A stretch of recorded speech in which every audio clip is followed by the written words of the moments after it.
Intro. Kiek šito gali būti? Sveiki, čia Lukas Kreišmantas. O aš Džiugas Slavinskas. Ir čia žaidimas sutinku, nesutinku. Man pradėti? Ja, skaityk. Ar balta mišrainė yra geriausias dalykas ant šventinio stalo? Nu, aš labai sutinku. Aš sutinku. Mano nuomonė tai yra vienas topinių dalykų, bet ar geriausias dar galėčiau pasiginčyti, tikrai yra dar daug gerų dalykų. Kas geriau? Mamos parašyti patiekalai. Kaip sakiau prieš tai klausimą, koldūnai su grybais. Dovanas galima pakuoti tik kalėdų rytą. Ne, tai aš sutinku tada. Tai aš tai sutinku su tomis. Kad dovanas galima pakuoti tik kalėdų rytą. Ne, aš nesutinku, pas mus mes mėgstam, neišlaukiam tą momentą ir per kūčias bent po vieną dovaną išpakuojam, tarkim, kažkas nuo kažko, vienam vieną dovanėlį visada. Iš dalies jo, pas mus irgi yra tai, bet labiau linkstam prie to, kad atsikėlus ryte visi bendrai išpakuoti. Pernai Jonava buvo verta laimėti pirmosius medalius LKL istorijoje. Prisiminkit mažąją finalo seriją. Ne, gal čia padėsiu. Nu, tai sakyk, ką galvoji. Nu, aš sutinku, mes buvom verti, ten buvo teisėjų klaidų. Buvo labai geras darbas padarytas.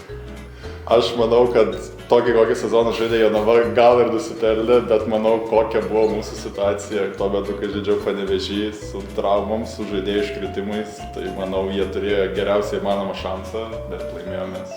Kūčių vakarą negalima valgyti jokios mėsos, majonezo ir turi būti tik žuvies ir kiti tradiciniai patiekalai.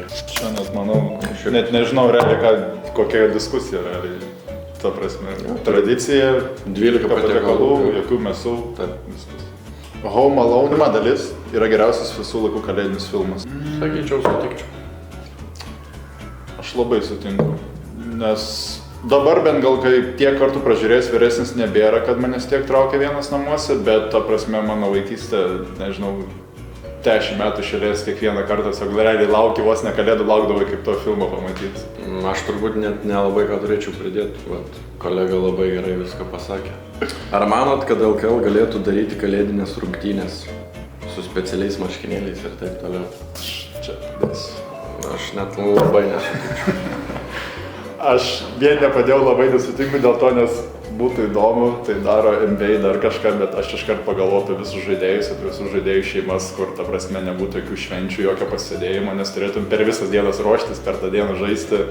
Aš nemanau, kad dar Lietuva yra pasiruošęs tokį dalyką padaryti. Aš sutikčiau irgi, kadangi vis tiek kalėdos, artimieji suvažiuoja, visi susitinki, tai tą tokį išėmimą su rungtynėm, kad negalėtų žaidėjai sugrįžti, manau, irgi labai net nesutikčiau. Bet idėja įdomu. Kūčiukai valgomi tik su aguonpieniu. Man patinka, kad jis pritariu. Negeriu tokio dalyko. Nepatinka labai. Aš geriu viską, bet kūčiukai yra valgomi bet kada per šventės su bet kuo. Jie visada tinka, visada padėti, dėra būtinai tas, bet man patinka aguonpienis, jeigu prie to fakto pridėjus.